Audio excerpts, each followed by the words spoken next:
Hi, this is Chris Ball from Mashpee TV with another Mashpee update. Excuse me. With me today is an old friend, Tom Cahir, who is the administrator of the Cape Cod Regional Transit Authority. Tom and I have known each other well over 40 years. Tom was elected state rep, I think, 40 years ago, Tom? Yeah, 1984, the first time. Yeah. First time state rep. We've worked on different projects together through the years. I've also can tell you that I love what the RTA does. I've used them in my other life to transport employees, J1 employees, all over the Cape when we're working them. It was a great service. We have a woman that works with us 3 days a week now that uses the DART program. I guess you call it dial-a-ride. I call it DART. Yep. And now that I'm a senior, I can ride for nothing. That's right. That's true. So, Tom, thank you very much for being here today and taking the time. And we're telling me that we have new things going on and new things that affect Mashpee directly. So tell us about it. Well, thank you, Chris. Thank you. First of all, I want to thank you. And you've been a great friend for a lot of years and done a lot of things for so many people. It was such a joy getting to see you recently and catching up. And I thank you for the opportunity to come on and talk about a little bit about the Cape Cod Regional Transit Authority and a lot of the things we're doing to improve mobility across Cape Cod. We have, as many people know, we have 400 square miles roughly called Cape Cod with 15 communities. And we have fixed route transit service in all 15 towns. Fixed route is the hourly service. For instance, Sea Line that starts in Woods Hole. Similar to the Sea Line. It comes through Mashpee Commons. Mashpee Commons is like a hub for us for the Upper Cape because we have the Bourne Run that comes into Mashpee. A lot of the parochial schools and private schools in Hyannis, a lot of the kids come down here. Some of them have to transfer to the Sea Line, but it's a very efficient means of moving people around the Cape in an efficient manner. So we have, when I started at the RTA now 15 years ago, we didn't have fixed route service in Bourne and Sandwich. And those are two, area-wise, they're two of the largest towns on Cape Cod, roughly 45 plus square miles and populations of 20,000 people year-round. So that was one of the first things we did was create the Bourne and Sandwich fixed route runs. So we have those communities covered. We have the Sea Line that comes out of Woods Hole that goes to Hyannis on the hour. On the other end of the Cape, we have the H2O line, we call it the water line, from Orleans and Harwich to Hyannis on the hour. And we have a flex route that goes from Orleans to Provincetown every day, and it flexes off the fixed route a quarter of a mile. So if you want to ride, you can stay home, we'll come and get you in those quarter of a miles. So the fixed route is our staple. It's our hourly service that gets you where you need to go. You can flag us down if you see one of our buses on the road. We'll stop. If it's we have to be in a safe area, obviously, but our drivers are trained, very professional drivers who are trained sufficiently to understand all of that, safety being our highest concern. So the fixed route is the service that you see are the big buses, the 40-seat buses that you see traversing the Cape on a regular basis. But we also have, you mentioned earlier, Chris, in the introduction, we have what's called DART service, and it's dial-a-ride. Although nobody dials a phone anymore, so we ought to think about changing that name, but it's been DART service for so long that that's how people recognize it. It used to be the B-bus. Might have to call it Siri the ride. Exactly. But the DART service is unique because there are 15 regional transit authorities in Massachusetts, and we do more DART service than any other RTA, where you call up 24 hours ahead of time. We will come to your home and take you where you need to go. If grocery shopping, medical appointments, church, those kind of things. And we have roughly 700 to 800 trips a day on the DART service. So you just call us 24 hours ahead of time. We will schedule a ride and take you where you need to go. Is that anywhere on the Cape, Tom? It's anywhere on the Cape, but within reason, because we have so many different services, including Smart DART that I'll talk about in a minute. So in other words, we don't want people calling us from Wellfleet who want to go to Sandwich. There are other ways to get there it's public transit. There are other ways to get there efficiently and affordably. So the Smart Dart, the Dart service will go, 2 or 3 miles, 2 or 3 towns over. If you need to get to the mall in Hyannis, you can call us, we'll take you there. But there are other fixed route services that get you there as efficiently, so that's what we would encourage. So I encourage people to look at our website, which is capecodrta.org, and it spells out specifically all of our services. And now with new technology that we're developing, you can get it on your phone, and you can determine exactly where our buses are, how long it's going to be before we will be where you need to be at the location you'll be getting on the bus. We have shelters, 31 shelters across the Cape to keep you in from the elements. And we have new technology at some of the bus shelters, one in Mashpee that tells you exactly where the next bus is and when it's going to arrive. So our technology is continuing to advance. And one of the things that's really exciting that we did is it's called Smart Dart, and it's an app-based service. And Dart has been established for a long time, where you call us 24 hours ahead of time. We do 600 to 700, 800 trips a day. And a lot of people are just comfortable with that, and they go to the store, they go wherever they go, the beauty parlor or whatever. So, but for a lot of younger people in particular, there's an app-based service called Smart Dart, where it's an app. You can get it by downloading it on our website. And we've had, since we introduced it Cape-wide in June of this year, we've had approximately 7,000 people download the app, and almost as many have used it. 6,000 have used the app, and what that does is there's a specific Smart Dart bus in every Cape community, including Mashpee. So that bus does not go out of Mashpee. It stays in Mashpee. But if you call us, we will come to get you within 25 minutes and take you anywhere you need to go in Mashpee. So I don't have to call 24 hours ahead of time? Nope, 25 minutes. So I can just go on my phone at that point with Smart Dart? Smart Dart app. You App. get on our website and get it, or go to Google or wherever you get those apps. And You're sitting showing here, your age, Tom. I know. And you want to ride home, you call us, we'll come get you in less than half an hour. That's what I continue to tell our operator. And I get a report every Sunday night, and we haven't exceeded a 30-minute wait yet. So it's really been exciting with the number of people that are using it. And, we have an older adult population on the Cape that's very significant. There are only, I think, 11 counties in the country that have a more densely populated median age for seniors. And those In are the all, country, not the state. and they're all in Florida. They're all in Florida. The only one is Barnstable County, where the median age is very, very close to 50 years of age. And we have free fares on our fixed route for all seniors and disabled, and that's about 50% of the population on Cape Cod, seniors and disabled. They get free fares all the time on our fixed route, and everybody gets free fares on Fridays on our fixed route. So, and we've never raised the fares since I've been there in 15 years. So we're always trying to look at ways to create efficiencies, get people where they need to go. It's public transit. A lot of people don't want to give up their cars, of course, but we do a lot of good stuff. We've got a Boston hospital bus that goes to 16 hospitals in Boston 4 days a week. Starts in Wellfleet, stops in Barnstable and Sagamore, goes to 16 Boston hospitals, and that's been very successful. So we have these kind of services, and it's all reasonably, affordable. It's very affordable, but going back to the hospital routes, there's designated places where you would have to go for that. So it's not like they would come to your home. Right. It starts in Wellfleet and it goes up 6. And it is a little more inconvenient for Falmouth and perhaps Mashpee people that would have to go to Barnstable or Sagamore. But, it's $40 round trip to go to any hospital, bring you right to the door, and bring you right back the same day. So it's very, very reasonable, and people like it very much. Do you have to book that ahead of time?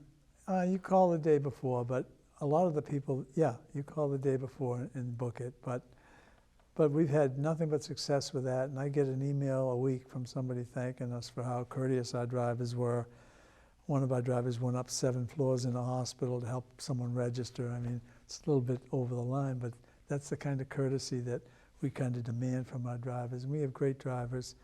So we've got a lot of good stuff happening, and it's really my team. It's the team that I have there. They just come to work every day and display passion for helping people. And I know that's what you've been all about since the day I've known you. And you know, we want to make a difference for people, make things a lot easier to get around. And so we've developed this new Go card. It's called a Go card. And we've had, just in several months, we've had thousands of people come in and register for the Go card. And that's going to allow people to put funds on the card, see where your buses are on your phone as a result of the card. And seniors and disabled, just show it to the driver, you get on for free.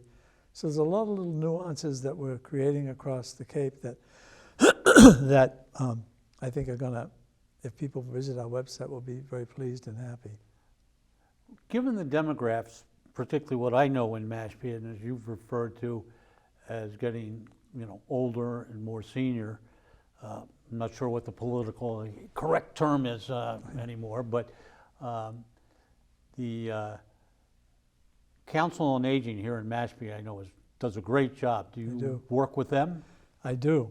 Heidi McLaughlin, who's the director over there, because you're right, Chris, the demographics are such that, and I don't know about the political correctness, but I've been told a couple of times at those meetings that we don't call them seniors anymore, they're older adults.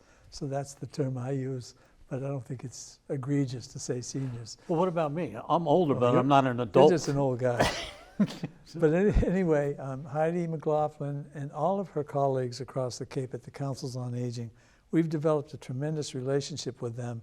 And I have a senior mobility manager, Linda Landry, in my office who speaks with the councils every day in one way or another. Every week they talk to somebody. And we go out and talk to the councils. We try to explain it to the older community, you know, how to access our buses, how to get, and a lot of people are uncomfortable with things like Smart Dart.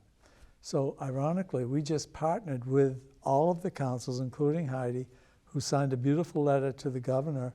We're seeking a grant that's going to allow us to put somebody in our operations center that the people that don't feel comfortable with apps on phones, older adults, they can just call this individual specifically for rides. So this person will be designated to help seniors get to where they need to go in any community. Older adults, please. Older adults. Yeah, as I say, I don't think it's egregious, but sometimes they correct me, and it changes so much. I'm old school like you. All right. So, Tom, do you have numbers that you can tell me that of people in Mashpee that make use? So I do, and I send it to the town every year for the town report. So if in your town report that a lot of people can get at the town hall or wherever they get them, we have a specific detailed page explaining how many Mashpee residents have utilized each of our services. And I have those numbers, and I'll get them to you later. I think I read that report, and I think there was like 45,000 or Yep, in fiscal 24, 45,000 trips in the town. of 24, because 24 is not done yet, so. Fiscal, no, it's not. Oh, fiscal, okay. Fiscal 24, which ended in July. So So 45,000 45,000 use the Mashpee. fixed routes is the way I understood it. No, there were 45,000 trips altogether from Mashpee residents. That includes ADA, includes DART, includes Smart DART. I have the numbers, and I'll get you the page you can post with you. Okay, but then I think I read something about the DART was like 7,500 or something, I think I read. Yep. Well, I have, let me see, I do have some of those numbers here, if it's all right to read some, Chris. Please. Yeah, we provided 45,509 one-way passenger trips across all of our services in Mashpee in the last fiscal year.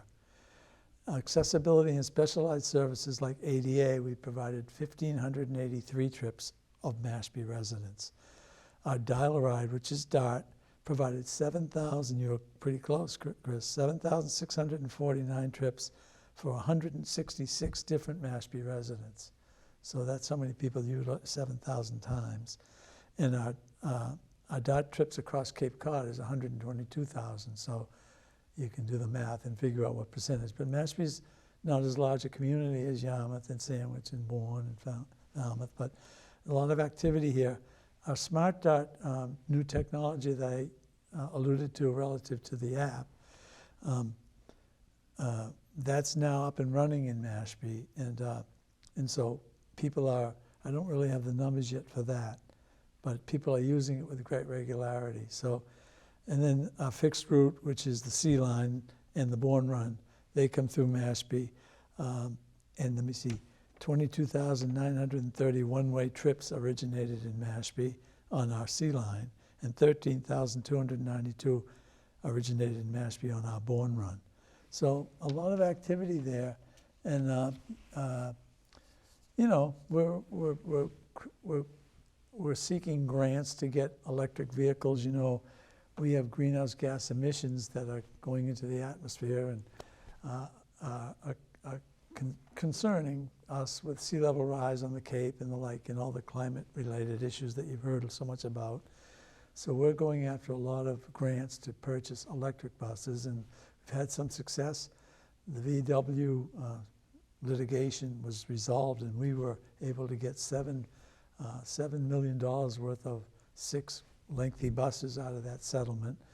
And then we applied for a Lono grant from the FTA, and we were the second largest award in Massachusetts, second to the MBTA, where we got $15 million buses that are 40-seat buses. So how many electric buses do you have now? We have 20 in our system that are working right now, and we're using them pretty much for DART because we're still exploring and working with the Cape Cod Commission about you know, the range anxiety that people have with their cars. You know, where can you charge the car? How long does it take? What kind of level 2, level 3? But the advancements being made, and the commission, Steve Tupper at the commission has really done some good things working with Paul Niedzwiecki at the chamber down there. And we're identifying specific locations where charging infrastructure is appropriate and needed, because our Sea Line and H2O, we're figuring that we're probably going to have en route charging, because it can't go for 8-10 hours a day without being charged. We work very closely with the Steamship Authority, you know, Bob Davis and Mark Rosen in particular. We developed a collaboration with them several years ago and asked FTA if we could submit the steamship I know I'm getting too technical here, but NTD numbers, which is National Transit Data. In other words, how many people take the ferry, how many miles they go, because that's how the federal government, FTA, sends money back to the region. And they said, after much discussion and Congressman Keating's help, that yes, they can. So that resulted in a lot more revenue for the Cape Cod RTA. I remember when that happened, you partnered with the Steamship Authority on that. Which is the designated recipient. We're the designated recipient. So we distribute some of that money back to the steamship. And we've also done that with Highline as well. So, right, and I know the steamship then got some electric buses. Yes, they did. Yep, I'm not sure of the number, but they have, and we've worked on grants with them to do that, and they've done a lot of good stuff. It seems like the steamship gets a lot of negative publicity, and I feel bad because I work with Bob, you know, every week, and Mark Rosem, who we do our finances with, and you know, those guys work hard and they do a lot of good things, but it seems the only thing you hear is bad things, you know. So, but I've known them for quite a while. You have, yeah. And you know, the fossil fuel vehicles are emitting 55% of the greenhouse gas emissions on Cape Cod come from transportation, and the statewide average is 40%. So we're 15% higher than the statewide average of greenhouse gas emissions, and really? Transportation being the primary contributor. More than Boston? Yeah, I mean, yeah, we're 55% of it, and wow. And so that's one. I had no idea. That's one of the reasons that we've gone after electric vehicles, and you know, and we're continuing to be successful. I've got a great CFO who, you know, an honest, wonderful man who's been, in various capacities, done a lot of finance for big agencies, and we have sound fiscal management. We have balanced budgets every year. We have a great, great board. And Wayne Taylor actually is our board member from Mashpee. Each town on Cape Cod has a designated member of our advisory board, and Wayne is currently the... Wayne is on our board here also. Oh, he's on it, yeah. Yeah, so I mean, really, I'm really proud of the work that we do. We've got great things going on.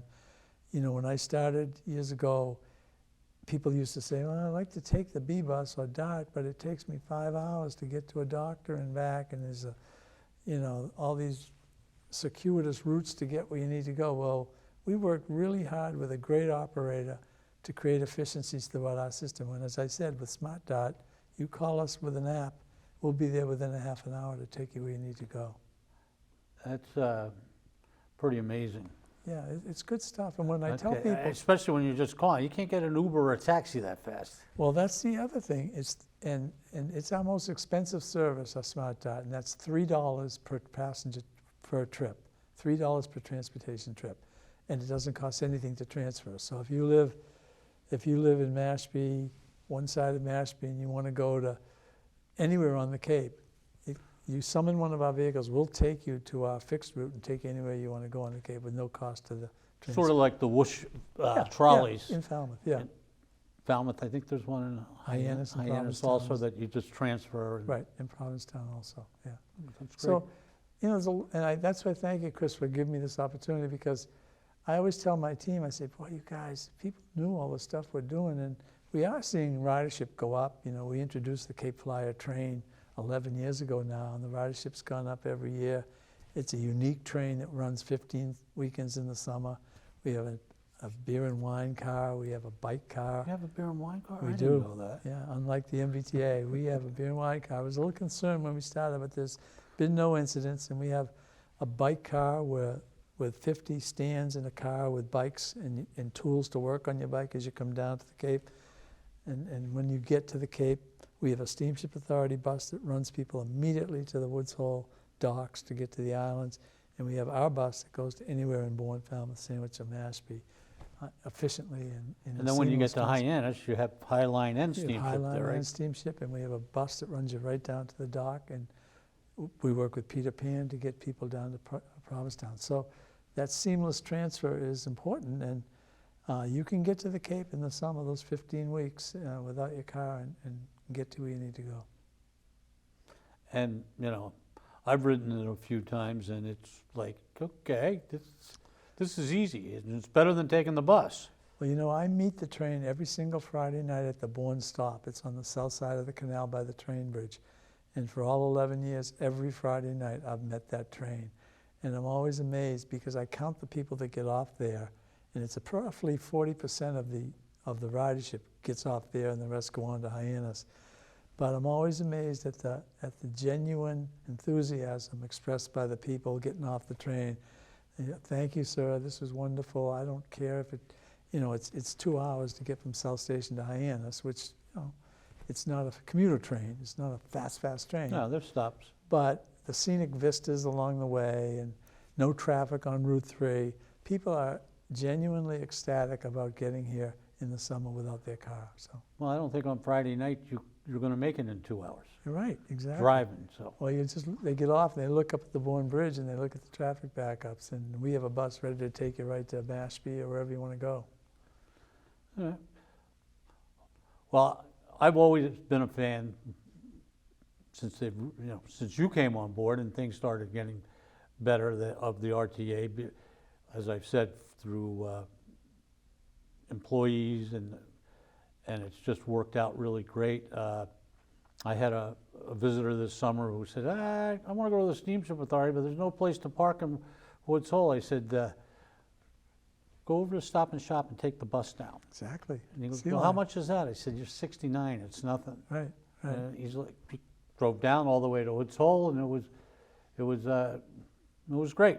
So you're familiar with the service, and that's what we try to go out. We try to go out and educate the citizenry about those kind of things. You're right. Just jump at the Falmouth Mall, get on Sea Line, we run you right down to the boat. And I've dealt with a lot of your drivers. They're all great. they're great. I know Kathy in your office. Yep, she's great. You know, all great people to work with, as you've always been. And, you know, Thank you. typical of you, you've put together a great team. And, you know, it's been good.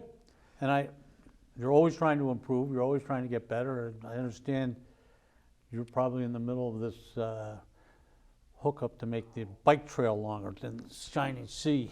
Very much so. I mean, Somehow I suspected that. it's a long story, but it's very much what we're doing.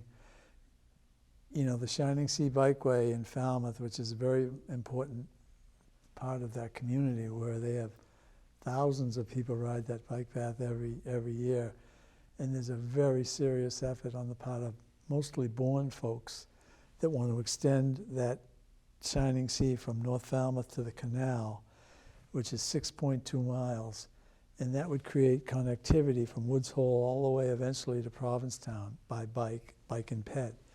So I was asked a while ago, because it's been going on and on with the town with a consultant, and they're going about 100 feet every 5 years, and they're really not getting anywhere. So they came to me and they said, if we took up the railroad tracks and went rail to trail, could you participate in the funding, and could you help us do it? So I called FTA, Federal Transit, and they said, we encourage the expenditure of federal funds on bike and ped activity if it's in proximity to a bus route. And it's right next to our bus route, right down the Shore Road and right to Falmouth. So we earmarked enough money, $20 million, to make it happen. And we suggest we could do it in 4 or 5 years, because the existing plan calls for replacing bridges, land takings, meandering onto the roadways. It's not an efficient manner, and I don't think it could ever be done, nor do the people that are proposing our pivot think it could be done. So I've had a number of meetings with the Lieutenant Governor as recently as last week. She called me, and she's very much excited about the potential of making this happen, but there are still some outstanding concerns. I don't consider them as serious concerns as they do, but I think ultimately we'll convince them. And when we're able to connect that around the Cape on a pedestrian path, that's going to be an economic boon for not only the Upper Cape, but the entire Cape. And plus our Cape Flyer train in the summer stops right there, where you could get off and go to Woods Hole. You could get off and go to Provincetown.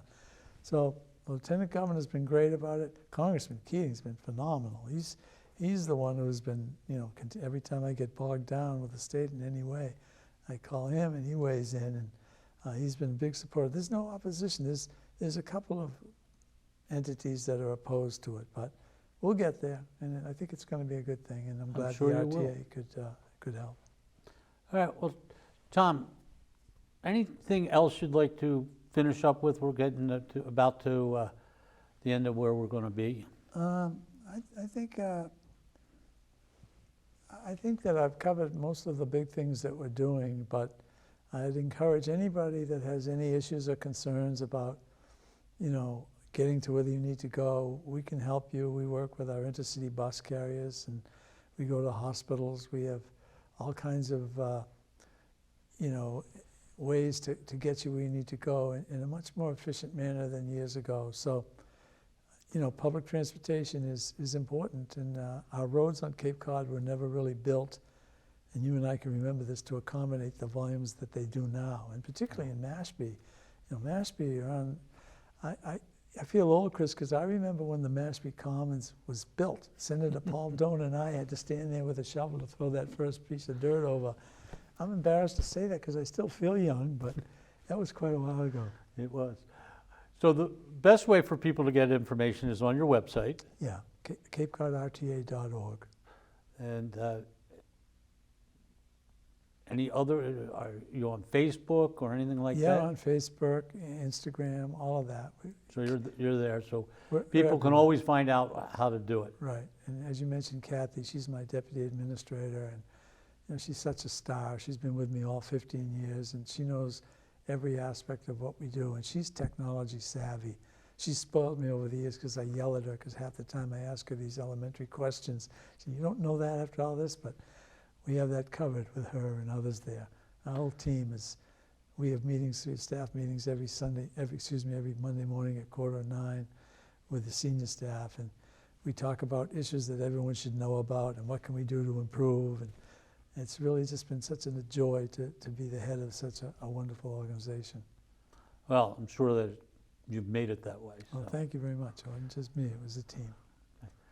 All right, folks, so we're going to wrap it up for today. Tom, thank you very much for coming in today and talking about the RTA, and we look forward to where you go from here. Thanks so much, Chris. Thanks for having me, and it's great to see you again. I'm glad you're doing so well. You've done well everywhere you've been, so it doesn't surprise me. This is a beautiful studio, and I appreciate the opportunity. Thank you. So this is Chris Ball from Mashpee TV. We're signing off till the next Mashpee update. Thank you.